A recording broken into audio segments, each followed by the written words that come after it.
On many service schedules, there's a requirement to check the condition of rubber boots, rubber bushings, rubber hoses on vehicles. Now, many people don't actually do the check, and I just want to show you how important this is. Now, just having a look here, you can see that this rubber boot by this ball joint has actually been slit.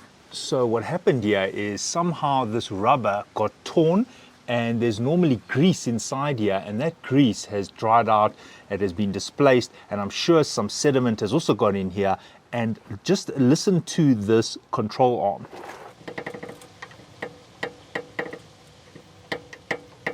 So this ball joint here has been starved of lubrication. For example, here's the replacement, and when I move it, it definitely does not make any clicking or creaking sounds. So it's extremely important to actually physically go and check the condition of the boot. Right, I've removed the control arm from the vehicle, and I just want to show you a few things.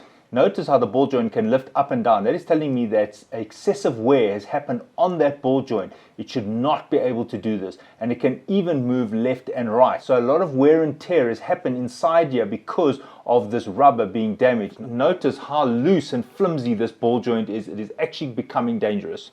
Now, the reason for this is because of a crack in the rubber, sediment gets in there, and because the grease is sticky, it attracts the dirt, and the dirt is rough. And when the dirt gets inside there and this moves, it has an effect of almost like sandpaper. And what it does is it wears the entire joint here prematurely. That means that this car part needs to be changed earlier than it should have been because of something as simple as just a slit in the rubber here. Because if I just show you the integrity of the rubber, you can see that when I'm pulling on it, it is still very elastic. So this is actually still in good order. What has happened here is something has torn this. Probably somebody was rough with the vehicle, maybe when they're working on the suspension, or maybe something flew up from the road and cut this. Because even if I try and tear this, you can see that it's still very resilient. This is telling me that this is still in good order. The problem here is something actually cut this. Many parts on a car are a mirror image. For example, with a control arm, there's one on the left-hand side of the car and one on the right-hand side of the car. So if I inspect the one on the right-hand side and see that the boot is damaged, then I can go and compare it to the one on the left-hand side. And then when I check the boot on the left-hand side and I see that that control arm is still in good working order,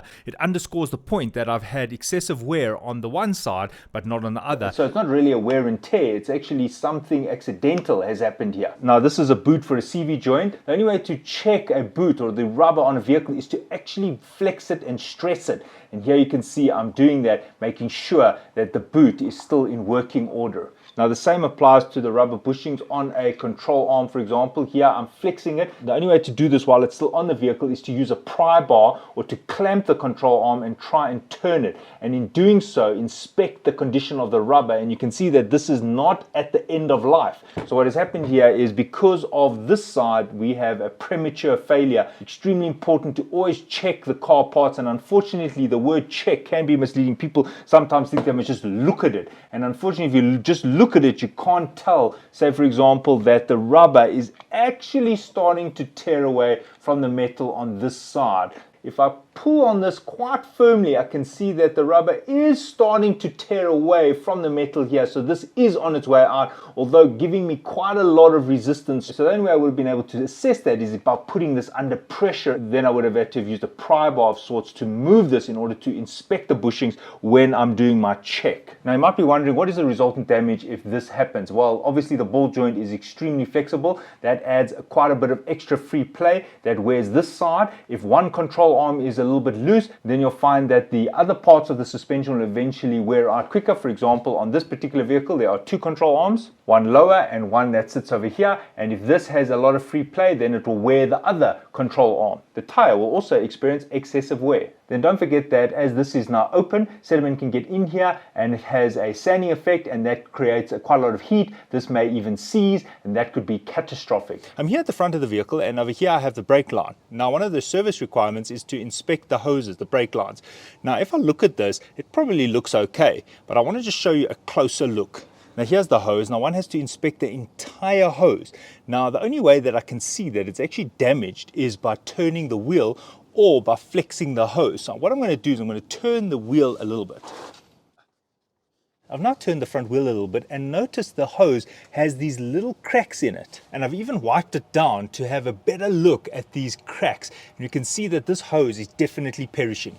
So if I just visually looked at it without flexing the hose, I would not see that the hose is actually on its way out. So because I moved this hose through this bushing, I was actually able to see this damaged section. So that means that when checking hoses, one has to thoroughly check from the start, for example, over here where it is clamped, all the way to the brake caliper where it is clamped on the other side. Flexible hoses such as these also need to be inspected, and it's important to inspect from where the clamp is all the way to where the hose terminates. And inspecting a flexible hose requires me to actually bend it and squeeze it, and when I squeeze it, I'm checking to see that it still has elasticity, and this I can see is still in good condition, and there I can see the hose is still usable for the time being. Checking is touching and feeling and bending and manipulating in order to make a technical decision as to whether the hoses, the rubber parts, are still in good working order. Thanks for watching, and cheers.